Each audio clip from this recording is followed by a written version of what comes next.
All right, this was about the Ohio car, man. Y'all wanted one about the Ohio car, so I'm getting ready to give y'all one about the Ohio car. But just know that I like to sit back and ride, man. All right?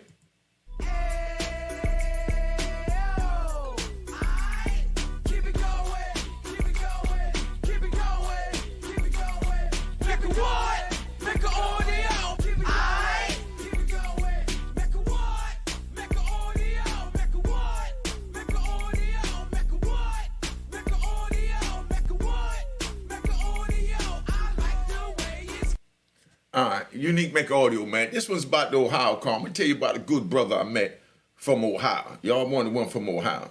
I met the brother, 1994, 1995, in Lewisburg. This is about Lewisburg. It's gonna lead into the Lewisburg ride, because y'all been asking me about that Lewisburg ride too, so I'm gonna give you that one. Gunshots to the Lewisburg ride, not to promote it, but just let you know we did what we had to do to represent. And, from where we was at then. Now, let me get right into it. We got my man Mike Wagner, right? My man Mike, they moved me in a room, and it's four bunk beds in the room. It's like 6 bunk beds in the room. You know what I mean? Show you how we carry. It's like 6 bunk beds in the room, and they move us in the room, and they bring in other people in the room, and we on the first floor. The first floor is for the screw-ups, straight screw-ups.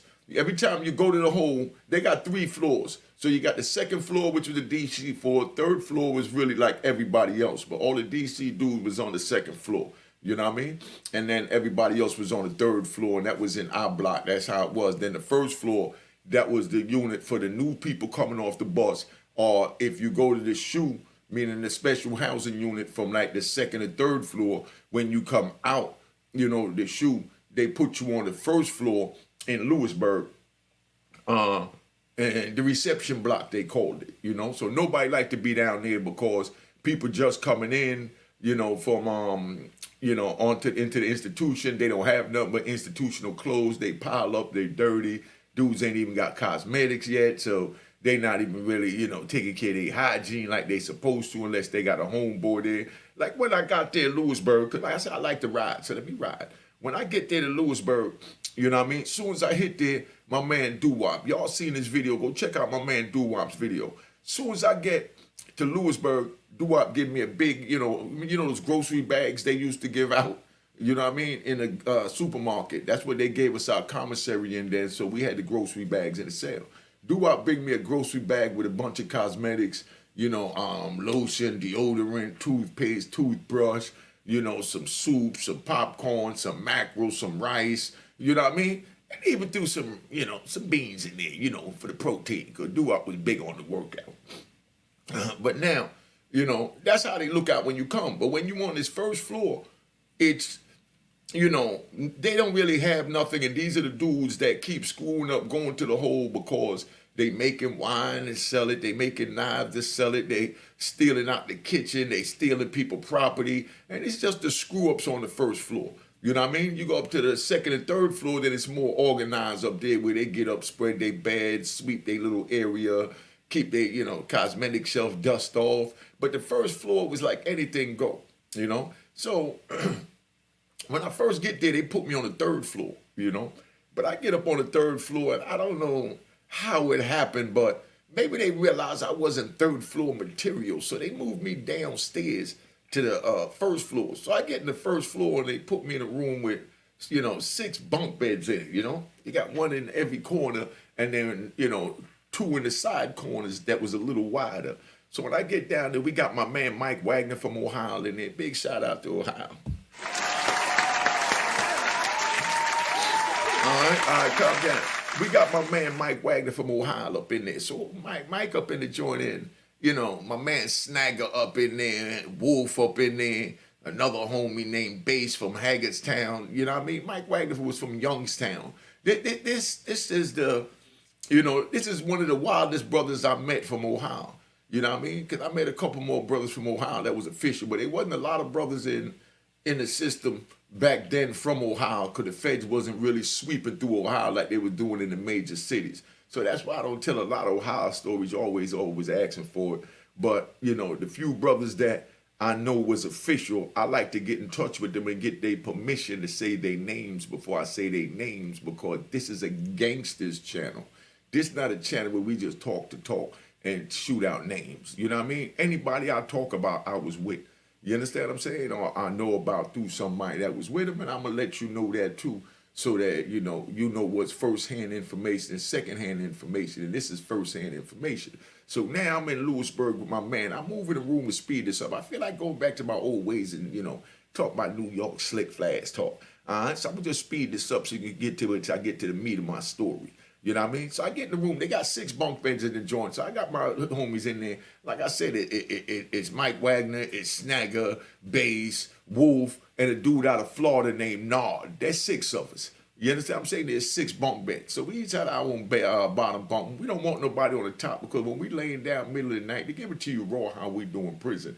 When you laying down and you think everybody's asleep, that's when dudes slide their hand in their pants and, you know what I mean, test themselves and do what they got to do. And, so, you don't want nobody up top with the bed rocking and you ain't trying to wake up from your bed rocking because somebody up there is violating you, masturbating in the bunk below. So you don't want nobody up top because you don't want that. And, like I said, them type of things is done in private because it's out of respect, because it wasn't none of that he cipher, monkey cipher crap amongst the men. Let's get that right, and so we didn't do that. But anyway, so we up in the joint, so it's 6 of us. So we just said, man, screw that, We took the top bunks, you know what I mean? Look at this, how we was, I'm just getting to Lewisburg. We take the top bunks, the bed off the top apart and made all 6 beds single beds. So this is our room. We letting the administration know, don't put nobody in here. We not having it, you know what I mean? So we took the bed apart, threw that joint in the hallway, and told them, get it the hell out of here. So now when somebody come in, they look, the bed, it count still says there's 6 beds. So they'll assign somebody to the room, then they go back to the police, let the police know, yo, there's nowhere to go, there's no bed in there. Police come down there, they look, they verify it, and they say, what happened? And we say, man, that's the way it is, man. That's how we living in here. You know what I mean? They're like, oh, every cell got a bunk bed. All right, when you take that up with the warden, nigga, you see what it is. We got single beds in this cell.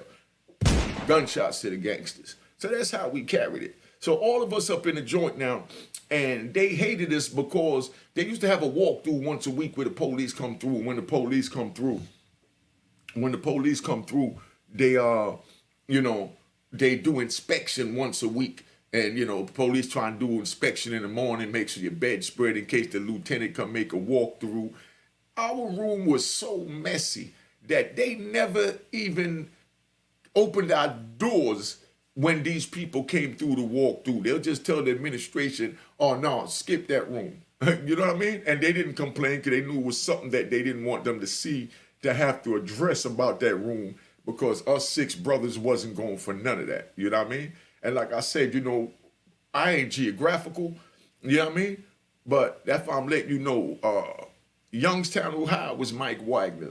Bass was from Hagerstown, Maryland. Nard was from Miami, Florida, Wolf was from the Bronx, but caught his case, in Charlottesville, West Virginia, I think it was. Big shout out to my man Wolf, you know what I mean? And then Snagger in my Jamaican from Brooklyn, you know what I said? So that's what the room was, and we was like a unit, a team. So the administration know they can't even come to my room. They can't come nowhere near this room. I think it was like room 112, So whenever anybody came in, they said, yo, bypass 112.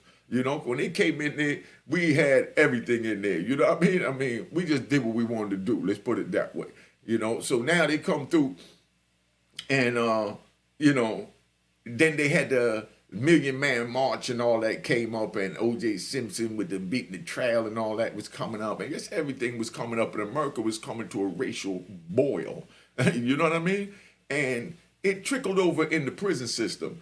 When Mr. Louis Farrakhan was going to Washington to do the Million Man March, October 16, 1995, America was in an uproar where all the senators and congressmen and House representatives, they left Washington just in case they came there to tear it up, but they came there in peace, But in the jails, they on standby looking for something to happen. And then at that same time, they had what they called the crack law riot. The crack law vote, which led to the crack law riot. The crack law vote was when it was, 100 to 1, meaning you get caught with 1 gram of crack, and then you have to get caught with 100 grams of powder for it to be equivalent to the same time. So 1 little gram that looked like this, and then now you got to have this much powder to get the same amount of time. But they only charge black people with the little crack, but they charge the white people with the powder, and then they kept the white people's cases in the state jail so they wouldn't be subject to the mandatory minimum laws that they created for the blacks. Y'all understand that? I'm giving y'all jewels now. My phone number on the screen if y'all trying to holler. You already know the Cash App. That's Get Ready Flash. Hit the like, hit the emoji, and make sure you join my podcast and go download some videos at Unique Mecca Audio Podcast at all them joints. But anyway, so we up in the joint, man. And all this going on, and there was a lot of tension.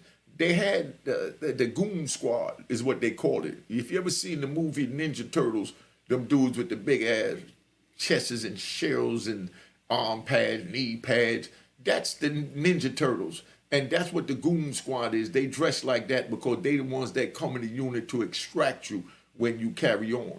So being at my cell, my room, we called it cell, but it was my room because that's all it was. It had more than 2 beds in it, so it was a room to me. But they used to go outside our window and do their training. So they out there go hut, hut, one, boom, boom, boom, boom. And we could hear them and see them out there with this riot gear practicing, beating each other's brains out like they one of us. And we looking out there. So now we have to plan. If they decide to come in here and get us niggas, how we gonna defend ourselves? And what are we gonna do to defend ourselves? If I say, youngin', stay in school, stay off the street, and don't get off the porch, because none of this is worth it. Look how I had to live, I'm watching these big-ass white boys, all of them over 6'5", all of them over 280, and they got on this big-ass Ninja Turtle gear with the batons and the shields, and they out there banging on each other, and we looking at them, and we ain't got nothing but our little homemade knives, So that's when I decided, one knife ain't no good. That's, like on the street, you don't want just one car. You don't want just one woman. You know what I mean? You get money, you want multiple cars, multiple women, multiple guns, and everything else. I'm thinking I'm in prison, I could lay back and chill out with just one knife. But when I looked out my window and I seen all this going on, I'm like, heck no. I went and made me another knife for the left hand. You know what I mean? So now we ready to go when they ready to rumble. So we in there and we getting prepared because we felt it was an intimidation joint that they was doing. So we up in the joint, and then they voted on the crack law, and they voted against it to keep it the same, meaning to keep blacks getting 100 times more, than a white person, that sell powder cocaine, because they was arresting us blacks with crack cocaine. All right. So now we know that it's on. So when that happened, a big riot jumped off over there in Talladega. You know what I mean? And Greenville, Illinois. Big shout out to Talladega and Greenville for standing up for what they believed in. You know what I mean? Big shout out. You know what I mean? So, that's where that was at now. So when they vote and they lost, those FCIs took off, and I think Long Park got into something, and, Allenwood Medium, and, then Allenwood Penn, and it trickled to different jails where Janet Reno said lock the jails down. You know what I mean? So she locked down for the first time in American history every prison in the United States of America, dealing with the feds. It didn't have nothing to do with it. We're in Lewisburg getting money, smoking weed, drinking white lightning, other dudes messing with the dope. Everybody doing their thing. We wasn't thinking about none of that because the crack law wasn't helping us, because all of us was the big boys that had way more than a little bit that triggered the mandatory minimum. So no matter what the vote was, we still stuck with a life sentence. You understand what I'm saying? So we minded our business, doing our thing. And next thing you know, they started getting real aggressive down there. So after they locked us down, they decided to feed us one unit at a time. So when they opened the doors up, ain't nobody go eat, because we all got our food in our lockers and all that, because we was preparing for this. So nobody go eat. So they get mad that nobody go eat for about a week, you know. So the next week they decided to give a black man his favorite meal. They went out and got chicken and deep fried whole pheasant chickens, man, in hot grease and seasoned Cajun style. You know what I mean? They got the best black cooks in the prison. Big shout out Louisiana. You know what I mean? Big shout out Louisiana. You know, because that's where the cook was from.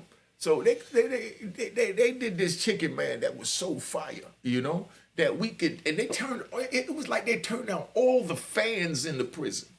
They turned out all the fans in the prison and pointed it from the kitchen to the housing units to blow that good old Cajun chicken smell all up in the units. Say, y'all niggas don't want to eat, well, we gonna torture you, you know? So by the time we smelled it, we like, yo, you know, and, you know, everybody said we wasn't gonna eat because we were bucking, we were protesting.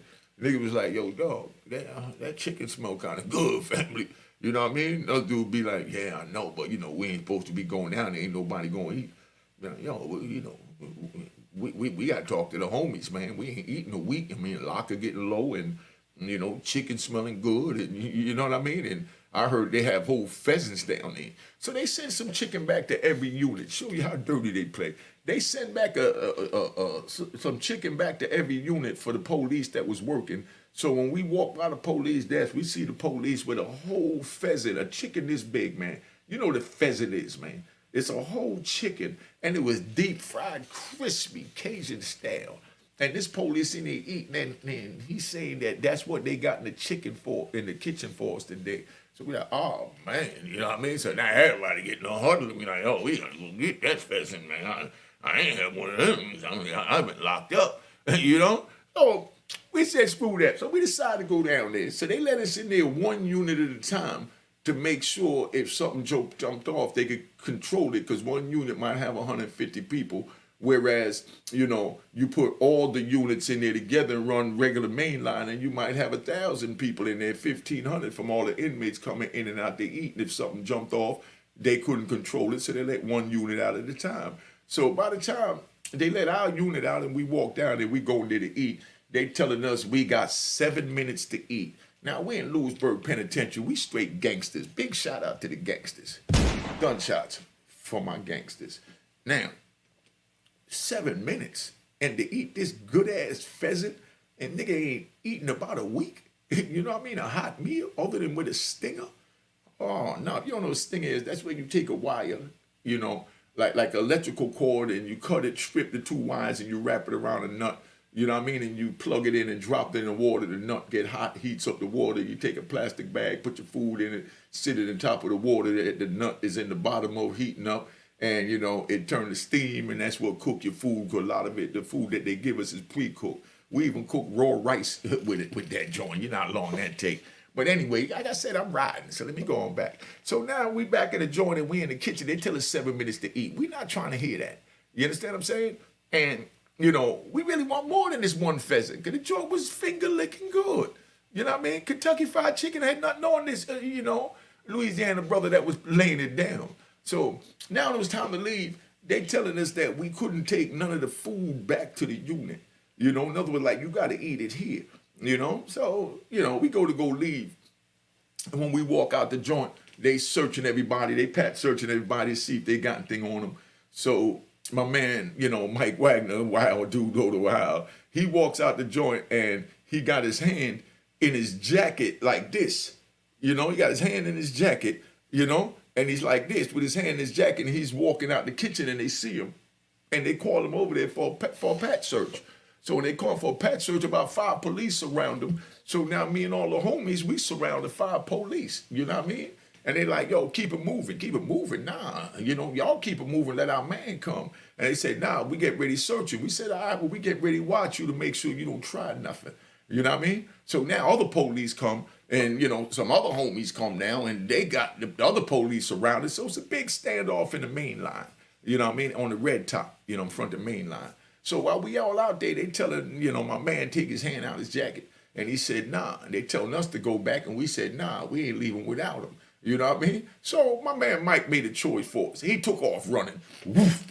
See that hallway? That's how he ran down a dark hallway like that. Now, all the police running behind him. All you hear is the keys jiggling, you know, and they running behind him with them big ass boots and all that crap on their belt. So when they get there, you know, we go running behind them. So when we get down to the unit, they already called the police on the walkie-talkie, said got one running down towards J and I block. So the police all come out in the hallway. You know, Mike, old big boy. Mike was like maybe 6'2", 6'3", and he was about 260 solid, and he was only like 18, 19 years old, fresh from Youngstown, Ohio, man.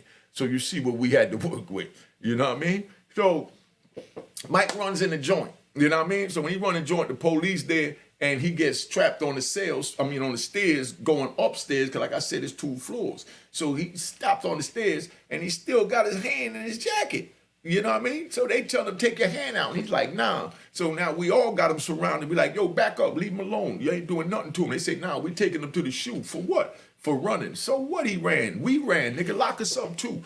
But that's how we carried it back then. Like I said, my man from Ohio. I'm from New York. We got dudes there from Chicago. Big shout out to Kenny High. You know what I mean? We got dudes there from Miami. Big shout out to Nard. You know what I mean? We got Big JR from Miami. We got Bass from Hagerstown. You understand what I'm saying? We got the DC brothers. We got everybody out there. Wasn't having none of that. So Mike leaning on the stairs, one leg up and one leg down, got his hand in his jacket. He said, I ain't going nowhere. I'm not moving. You know, so when he hit him with the I'm not moving, they said, nah, you gonna take your hand out your jacket. And we all said, no, he ain't. You know what I mean? Let them know we going to war. And then out of nowhere, here come this big old black pork chop looking. He was about, I'm gonna even tell you his name. If y'all was in the system, you know, his name was Blanchard. You know, Blanchard, a big Panamanian, came out of New York, MDC, Brooklyn to work in Lewisburg, because they ain't had no black police in this racist ass white joint. So they sent a black police there, but he was a black Panamanian. He was black like me, but he was Panamanian, speak fluent Spanish, so he was able to deal with the Spanish New Yorkers coming in, and he was able to deal with, you know, the New York, DC, Chicago, you know, Jersey, all the street dudes, you know, black dudes. So that's why they brought him in, the manipulators. So Blanchard come walking up in there. Blanchard was, like I said, Blanchard was about 6'4", 6'5", and he was about 290, 280, but big old black boy, you know what I mean? Gunshots to Blanchard. And rest in peace, because them crackers killed him in Allenwood. You want to know how Blanchard got killed in Allenwood? Put it in the comments. You know what it is. Phone them on the screen. Game is to be sold, not told. Nigga, Cash App working. I don't care if it's a damn dollar. You know what I mean? Let's get this going. So now we up in the joint. And Blanchard come in there. And Blanchard, y'all, well, calm down, y'all. My name, Lieutenant Blanchard. I just got here. They brought me here because they said it was too racist. They treating the blacks too bad over here. And he gave us this whole spiel like he was our Moses. You know what I mean? Like he was our Abe Lincoln, came to free us. That's the way he's introducing himself, you know, to us, you know? So I ain't gonna front, you know, the nigga rocked us to sleep. You know what I mean? He rocked us to sleep. Gunshots. You know what I mean? He rocked us to sleep. Well, he had us thinking that, you know, he was a fair dude on our side, you know? So he tell them, y'all, man, take your hands out your jacket, big boy, so that, you know, your homies ain't got to punish my police. That's the way he even said it, you know what I mean? Manipulation game. He said, take your hands out your jacket so that, you know, your homies ain't got to punish my police because they don't know that they dealing with real gangsters from across the nation. You know what I mean? So my man take his hand out and he ain't have nothing. So we all laughed at the police. They let him go. You know what I mean? They let him go. So now they had laundry day where we had to go down to the laundry or get the clothes. And being that we was on lockdown and dudes couldn't get to wash their laundry as much as they did, they let us go down there to exchange laundry. So we go down there to exchange the laundry in the basement in Lewisburg. And like I said, I use this background because see this black dark alley behind me? That's how dark and gloomy Lewisburg was, literally, because they had regular like 60-watt, 40-watt light bulbs in the ceiling to light up the whole area. So and there was no windows, so you already know that them hallways was dark, you know? And you had to walk down, and you got to beef with somebody, you in trouble like a mother. You got to go down that laundry. But we went down the laundry, go get our clothes and stuff, our change and, you know, toilet paper, you know, toothbrush and hygiene. So, because the commissary was closed, so we had to use the government crap. So we walked down in the joint. When we go down the joint, they trying to tell us, oh, only one care package per inmate. And first of all, we got offended because they said inmate. We not inmates, nigga. We convicts. Inmates do what they supposed to do. You know what I mean? You know, they do inmates do what they told to do, excuse me. Inmates do what they told to do. You know, convicts do what they want to do. And that's what we was. So we like, man, come on, ain't no police here, nigga. You handing this shit out. You acting like a police monitoring this shit. You know what I mean? So, you know, my man Mike Wagner, he was so official. Let me drive back to the kitchen. We gonna get back to the laundry. Mike working in the kitchen. Me and Mike in the kitchen. They just put me in there when I just go in there. I'll tell you what happened and how they wound up getting me out the kitchen. But, you know, me and Mike in there, and it was like hamburger day or chicken day, one of them good days. So when the inmates come, they telling us to give the inmates one piece. You understand? But now we live with these men. So a homie come up or somebody you know come up and he gonna tell you put 2 chickens up there. You know, like if the police ain't looking, you just slide 2 chickens up there and he know to take one, cuff it under the tray, whatever he got to do so the police don't see it. So the police bust the homie, you know, Mike, you know, putting more than 1 chicken up on a plate. So the police said, didn't I tell you, and he pointed on Mike's face, right? He said, didn't I tell you only give them inmates 1 piece of chicken each? You know what I mean? And Mike said, hold up, that's my man. He said, I don't care who it is. Every inmate get 1 piece of chicken. And Mike said, hold up, first of all, get your hands out my face. I don't know who you talking to. You got me screwed up. I'm from Youngstown, Ohio, nigga. You know what I mean? This is what Mike told him, you know? That's why I love him to death. That's why I put him down on the team, you know, because he was younger than me. I said, man, I could deal with this dude. Mike told him, man, you know, you telling me that I got to give him 1 piece. And dude said, yeah, that's the rules. Mike said, well, I don't like rules and I don't like you. So the next inmate came up there. Mike started just putting 2 or 3 pieces of chicken on everybody's plate while the man talking to him, tell him only put 1 piece of chicken. So dude's grabbing the chains and moving about fast as a mother with that chicken. Because now he don't put 2, 3 chickens on the tray. So they just going and they see he beef with the police. So the other police come over to see the beef he doing. But while that's going on, Mike got his elbow out like this. You know what I mean? Holding the police back, and he putting the chicken on the tray, giving away the chicken. Like, yo, take this, y'all. Screw them police. Take this. Screw them police. That was Mike. You know what I mean? So, you know, big shout out to Youngstown. Big shout out to Youngstown. All right, calm down. All right? Now, you know, Mike sit there, and he peek what's going on, that the police trying to come, so he just getting rid of the chicken. So when they come over there now, he didn't have enough time to empty the pan that he was dealing with. You know what I mean? So what he do is he takes the whole pan. You understand what I'm saying? And he told the homies that was there, put your trays together real quick. So, you know, them trays was big. So now they got 4 big ass trays like this together. And Mike took that pan and dumped that whole pan of chicken on the thing in front of the police and looked at him and said, now you go take it from them. Being that you telling me I can't give it to them. I got to go back there and live with these men. So I'd rather whoop you by yourself than go back there and have to fight 40, 50 of my homeboys because I followed your punk ass rule when I know if I was on the other side of that coming through there and somebody here that I know asked for an extra piece, I'll expect them to give it to me. So I'm giving them what I expect them to do for me. Now you want that chicken, you go get it back from them. You know what I mean? So they say, oh, that's it, you fired. So they fired Mike, put him in the shoe.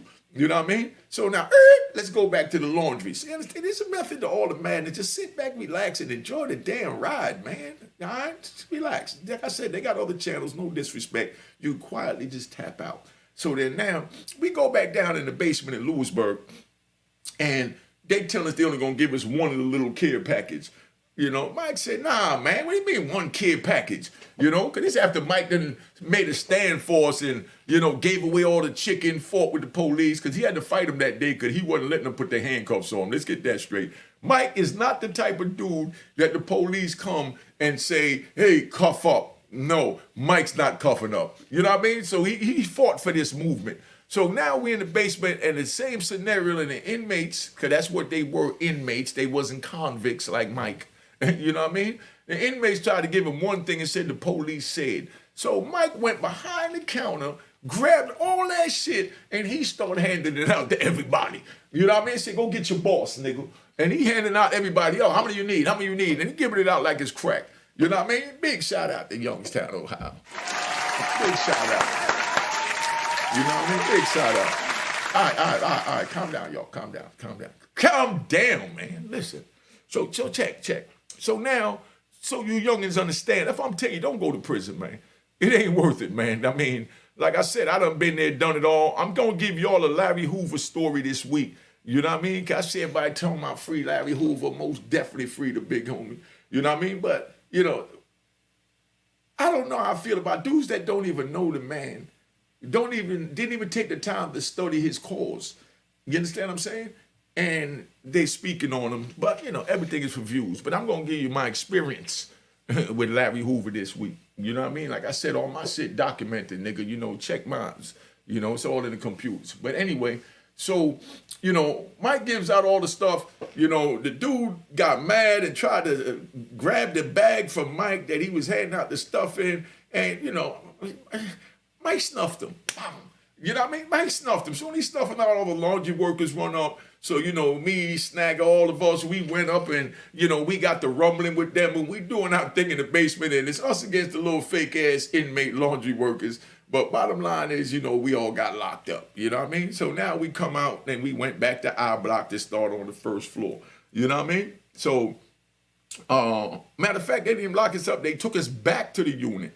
Because this was during the lockdown. My bag, that was the other time we got locked up. I got to tell you about that one. But they take us back to the unit now. But now they tired of us, basically, because we done had Mike run down there with the chicken. You know what I mean? Like he stole it, because this is during the major lockdown by Janet Reno. So they pissed off at that. Then, we go down to the laundry and we bucking that. You know what I mean? So they decide to come get us. They decided to come get us middle of the night, man. They decided to come get us middle of the night. So they come to the door and they open the door. But like I said, we've been watching them doing all that training outside the door. So we knew what was going on. You know what I mean? We looking at they training to come punish us. So on the strength of that, we like, nah, dog. So they come down there that night after the laundry thing, and this was after the chicken incident, and they bust the doors and they got our ID cards in their hand, and they called it out, Wagner, Hall, Harris. Big shout out to Mo Gary from Baltimore. You know what I mean? He was one of the old heads they put. My Mo ain't had nothing to do with it. Mo was the voice of reason. Mo is official gangster, like Abdul Shakur. You know what I mean? These is our elders. You know what I mean? Big shout out to Abdul Shakur.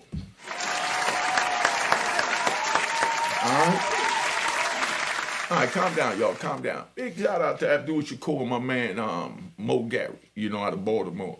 Mo got locked up because, doing the crack law thing, went to ADX with us because they felt like all he had to do was tell me, stop, and I would have stopped, which I would have stopped because that's my elder.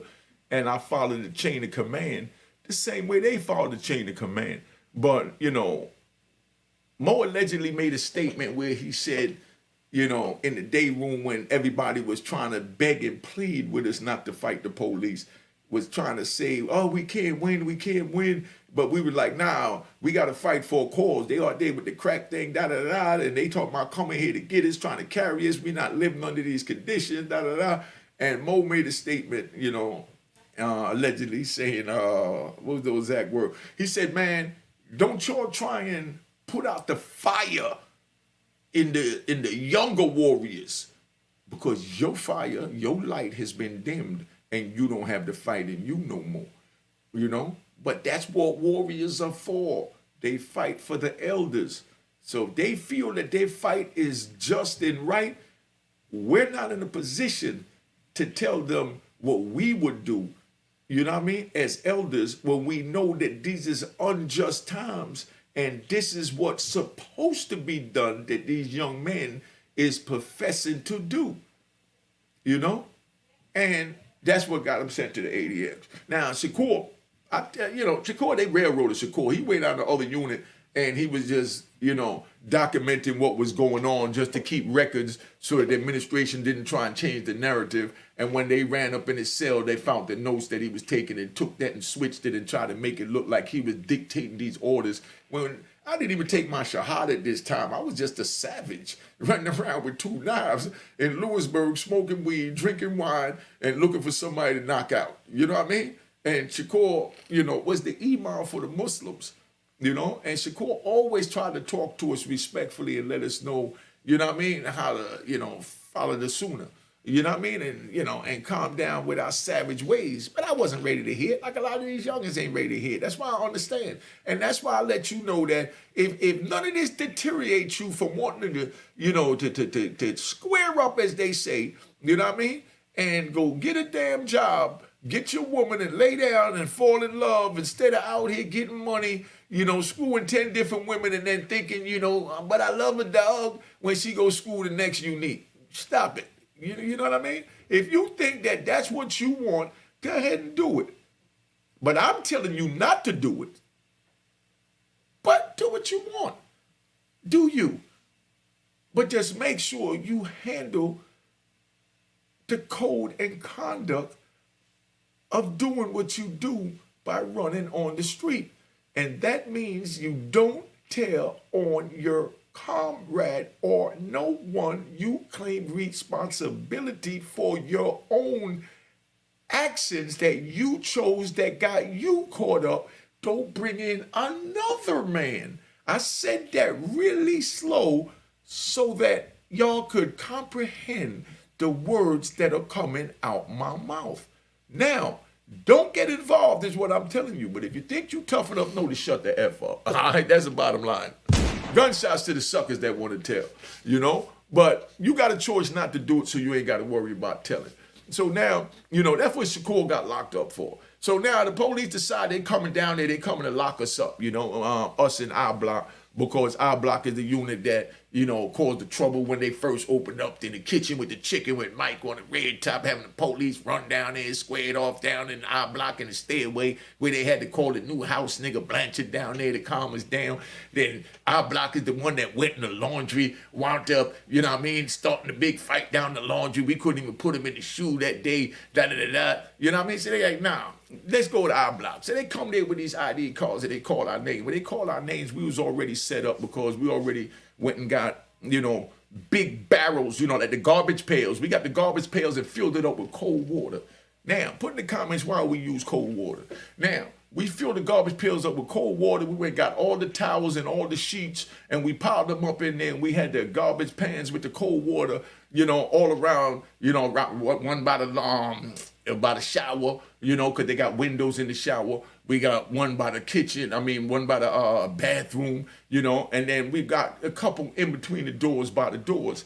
And y'all tell me why you think we got these cold barrels of water. And I'm going to tap out right there, and I'm going to give you part two. I'll probably do it when I get off of this, because this has already been damn near 40 minutes. But I'm going to give you part two to this, because we was gearing up for the riot. You know what I mean? Because they come to take us out the unit. So like I said, we don't went and put the garbage pans with the water. We done tied the back doors up, you know what I mean, allegedly. You know what I mean? With extension cords so they couldn't come in through the back doors, down the back stairs. We done threw water on the floor, you know what I mean? And threw shampoo in it, you know what I mean? And kicked it around to make it real sudsy and things like that. Now, y'all tell me why we did all of this. You know what I mean? It's a little trivia for something y'all to ponder while I give you part two. You know what I mean? So we got the buckets of water with all the towels and sheets, you know what I mean? Cold bucket of water, you know, garbage pail of water. And we got water on the floor with shampoo all in it, you know what I mean? And we done tied the back door up. And here come these Europeans come to the front with our ID cards, said they want us to come to the front so they could take us out the unit. So you know what we told them, you know what I mean? Come and get us, copper. Mecca what? Mecca audio. Gunshots if they think they coming in here without a fight. Gunshots if they think they coming in here without a fight. Gunshots. That's how our mentality was, and I'm telling you I don't want you there, so that's why I'm telling you don't get involved so you don't have to be there. Now for that, I'm going to tap out. I'm going to give y'all part two to this if you want it. Tell you the details of what happened during the riot, which I know that's what y'all want to hear, how we was fighting.